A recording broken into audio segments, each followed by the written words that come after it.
G அப்படியா எனக்கும் தெரியாது ஜீரரு. ஒரு ஃபீமேல் சென்ட்ரிக் படம்னே தெரியாமல் விஷ்ணு சார் ஏமாற்றி ஒரு படம் எடுத்து முடிச்சிட்டாரு. ஒரு கேரக்டராக ஒரு மணிவண்ணன் சார் மாதிரி ஒரு கேரக்டர்ஸ் கிடச்சி பண்ணுவோம் அப்படின்னு நினச்சி தான். அடுத்ததாக ஒரு ஆகச்சிறந்த நடிகர், இந்த படத்துலையும் ரொம்ப அழகாக தன்னுடைய கதாபாத்திரத்தை நடிச்சிருக்கக்கூடிய Karuna sir, one my most favourite actors. So நீங்கள் இந்த படத்தினுடைய வெற்றி பற்றி பேசணும்னு ஆசைப்படுறோம். So over to you sir. எல்லாருக்கும் நன்றி. ஒரு வெற்றி படம். அந்த படத்தில் என்னதான் நம்ம நடித்தாலும் எந்த டெக்னீஷியனாக இருந்தாலும் மக்கள்கிட்ட வரவேற்பு கிடைக்கிற படத்தில் இருக்கிறது தான் அங்கே முக்கியம். அந்த விதத்தில் ஒரு பார்ட் 1லையும் எனக்கு ஒரு கதாபாத்திரம் கொடுத்து பார்ட் 2லையும் அதே கதாபாத்திரத்தை ரொம்ப அழகாக எழுதி அதை ரசிகர்கள்ட்ட கொண்டே சேர்த்த படத்தினுடைய இயக்குனர் செல்லாவுக்கு என்னுடைய நெஞ்சார்ந்த நன்றி. அதேபோல் அண்ணன் ஐஸ்வர்யா அண்ணனுக்கு 2வது படம் அவர் கம்பெனியில் கரை படத்தில் ஒரு பெரிய கதாபாத்திரம் கிடச்சிது.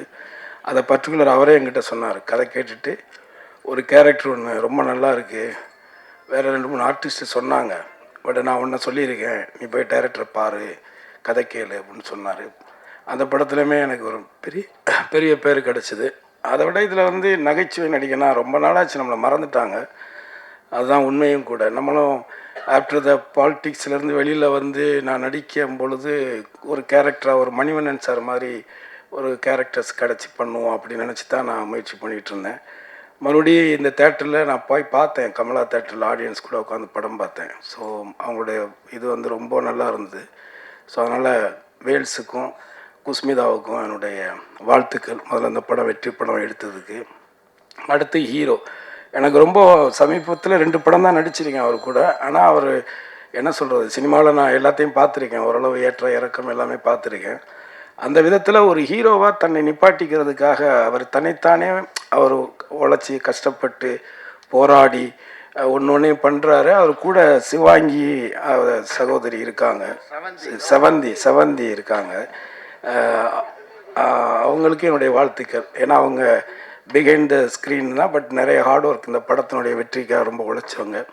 அந்த விதத்தில் விஷ்ணு விஷாலுக்கு என்னுடைய நெஞ்சார்ந்த நன்றி, வாழ்த்துக்கள். அதே மாதிரி இதில் வேலை செஞ்சுருக்கிற எல்லாருக்குமே என்னுடைய வாழ்த்துக்கள், நன்றி.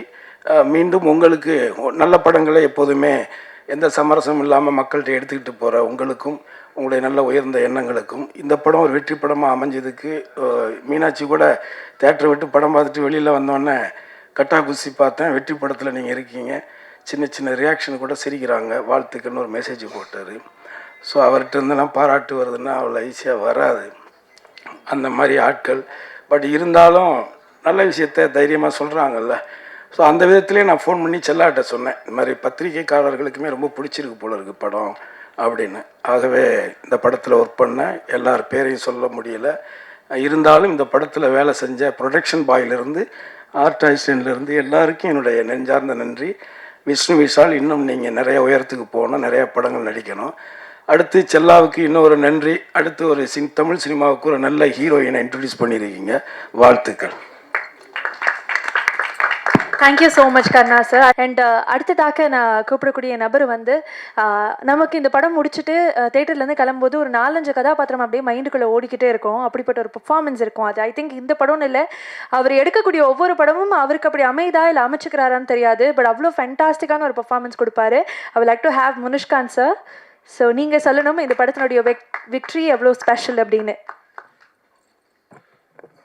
பத்திரிகையாளர் அனைவருக்கும் வணக்கம், நன்றியும். விஷ்ணு சாருக்கு நன்றி சொல்லிக்கிறேன் ஹீரோவாக. தயாரிப்பாளர் விஷ்ணு சாருக்கு நன்றி சொல்லிக்கிறேன். டைரக்டர் செல்லா சாருக்கு பெரிய நன்றி. ஐஸ்வரி கணேசன் சாருக்கு நன்றி. இல்லை கொஞ்சம் பரபரப்பாக இருக்குது, டக்குன்னு முடிக்க சொல்லிக்கிறேன், இல்லைன்னா அங்கேருந்து சவுண்ட் வரும் ஏய் அப்படின்ட்டு. அப்புறம் heroine ma'am, music director sir, master, cameraman sir, ஆலி சார், கருணாசண்ணன், இவங்களுக்கெல்லாம் பெரிய நன்றி. இப்போ டைரக்டரை பற்றி ஒரு 2 விஷயம் மட்டும் சொல்லிட்டு வச்சுறேன். இவங்க இப்போ சாராக இருக்காங்க பார்த்தீங்களா, அந்த குழந்தை விஷ்ணு சார் போகும்போது அழுகிற மாதிரி ஒரு சீன் நீங்கள் படத்தில் பார்த்தீங்கன்னா இருக்கும். அதாவது குழந்தை அப்படின்னா வாயை கூச்சிட்டு அப்படி இப்படின்னு அழுவாங்க. ஆனால் இவங்க அப்படியே நின்ன ஷேப்லேயே கண்ணீர் டப்புன்னு விழுது. நான் பக்கத்தில் உட்காந்துருக்கேன். அப்படியே டைரக்டர் பார்த்து ஆள் யூனிட்டே கை தட்டிட்டாங்க. டைரக்டர் பார்த்து கையை தட்டிட்டு இந்த பிள்ளைய வச்சு நான் படத்தை ஓட்டிடுறேன்டா அப்படின்னாரு. நான் சொன்னேன் சார் அப்போ நாங்களாம் அப்படின்னு. இல்லை ஒரு வண்டிக்கெல்லாம் நீங்கள் முக்கியமான பேர் பார்ட்ஸு.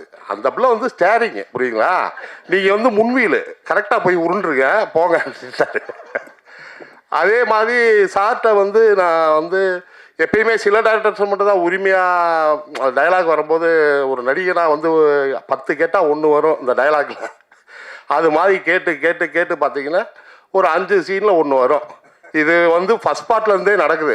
சரி சார் இவ்வளோ பொறுமையாக கேட்குறாரு அப்படின்ட்டு செகண்ட் பார்ட்டில் கேட்கும் போது தான் லாஸ்ட்டில் சொன்னார், இங்கே வாங்கினேன், அதாவது நான் ஹீரோயினை ஒரு ஆபத்தான சீனில் எடுத்தால் கூட அங்கே கூட நீங்கள் கவுண்டர் போடுவீங்களே ஏதாவது ஒன்று அப்படின்னாரு.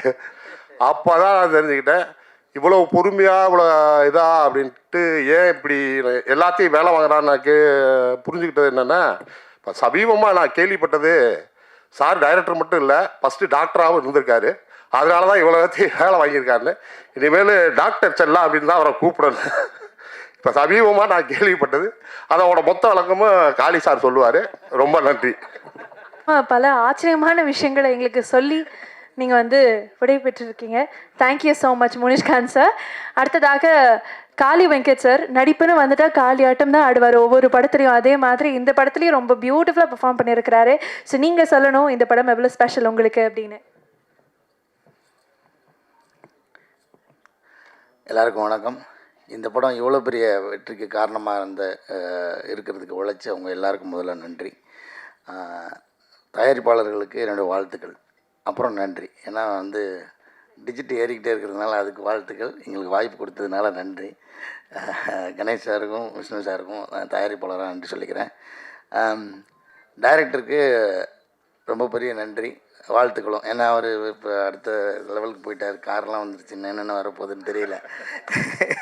ஏன்னா ஒரு படத்தை ஒருத்தர் எவ்வளோ நம்பியிருக்காருன்றது நமக்கு அது ஒரு உதாரணமே போதுமாக இருந்துச்சு. எனக்கு ஒரு படம் ரிலீஸ்க்கு முன்னாடி கார் வாங்கி கொடுக்குறது இருக்குல்ல, அது வந்து விஷ்ணு சார் வந்து இந்த படத்து மேலே வச்சுருந்த நம்பிக்கை ஒவ்வொரு மூவுமே அப்படி தான் பண்ணார்.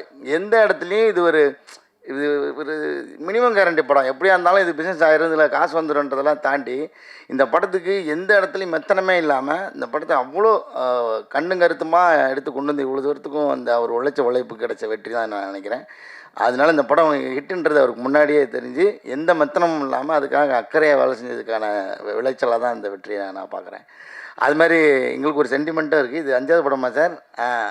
முண்டாஸ்பட்டி, ராட்சசன், கட்டா குஸ்தி 1, கட்டா குஸ்தி 2, 5வது படம் வரப்போகுது 2 படம். ஸோ இப்படி நாங்கள் 3 பேருமா எங்களுக்கு இது ஒரு சென்டிமெண்ட் இருக்குது. அதனால் யார் புக் பண்ணாலும் அவரை குடும்பம் எங்களையும் சேர்த்து கூப்பிட்ருங்க. மற்றபடி கூட நடித்த எல்லா நடிகர்களுக்கும் நன்றி. தனித்தனியாக பேர் சொல்கிறதுக்கு டைம் இல்லைன்ட்டாங்க, லஞ்ச் ரெடி ஆகிடுச்சு. அதனால் டெக்னீஷியன் எல்லாருக்குமே ரொம்ப ரொம்ப பெரிய நன்றி. இந்த படத்தை பற்றி இன்னும் நிறைய சிறப்பு தகவல் இருக்குது. இந்த தகவல் வந்து இந்த டாக்டர்ன்ற தகவல் இன்றைக்கி டீ கடையில் தான் நான் கேள்விப்பட்டேன். இஞ்சி டீ கடையில் ரெகுலராக டீ குடிப்பான் சாலி கிராமத்தில். அவர் தான் சொன்னார், உங்கள் டைரக்டர் ஏற்கனவே டாக்டர், அது உங்களுக்கு தெரியுமா அப்படின்னாரு. ஆமாம், எங்கேயுமே இதை மென்ஷன் பண்ணது இல்லையே இவரும் சொன்னது நம்மளுக்கு கேள்விப்பட்டதும் இல்லை. அப்புறம் தான் சொன்னார் அவர் ஃபிசியோதெரபிஸ்ட்டுங்க. நான் கூட கேட்டேன், ஏங்க நல்லா பொழப்பு ஓடிக்கிட்டு இருக்கு, இதை விட்டுட்டு ஏங்க சினிமாவுக்கு போறீங்க? அப்போ கேட்டேன். அப்போ வந்து ரைட்டராகவும் உதவி இயக்குனராக வேலைக்கு போகும்போது கடையை மூடிட்டு போயிருக்காரு. அப்போ வந்து அவர் சொல்லியிருக்காரு, நல்ல பொழப்பு ஓடிக்கிட்டு இருக்காங்க, நாங்கள் வந்து டீ கடையே விட்டுட்டு சினிமா போகிற தைரியம் இல்லாமல் இருக்கோம், நீங்கள் ஒரு டாக்டர் தொழில் விட்டுட்டு ஏங்க போகிறீங்கன்னு. இல்லை எனக்கு அதுதான் பிடிச்சிருக்கு, வேறு என்ன செய்யறது அப்படின்னு தான் வந்திருக்காருன்னு இன்னைக்கு காலையில் தான் சொன்னார். நான் உடனே ஃபோன் அடித்து முனிசுக்காரு, எங்கள் உண்மையிலேயே அவர் சொல்கிறாரு, இது சிஞ்சிட்டி கலகரை சொல்கிறது உண்மைதானா அப்படின்னு கேட்டேன். ஜி அப்படியா, எனக்கும் தெரியாது ஜீனாரு. அங்கே வந்ததுக்கப்புறம் தான் அவர்கிட்டே கேட்டு கன்ஃபார்ம் பண்ணிட்டேன். அவர் ஒரு ஃபிசியோதெரபிஸ்ட்டு. அதனால தான் வலிக்காமல் எல்லாருக்கும் ஒரு வேலையை பார்த்து என்ன வேலை பார்த்துருக்காருன்னு உங்களுக்கே தெரியும். ஒரு ஃபீமேல் சென்ட்ரிக் படம்னே தெரியாமல் விஷ்ணு சார் ஏமாற்றி ஒரு படம் எடுத்து முடிச்சிட்டாரு. எல்லாருக்கும் நன்றி.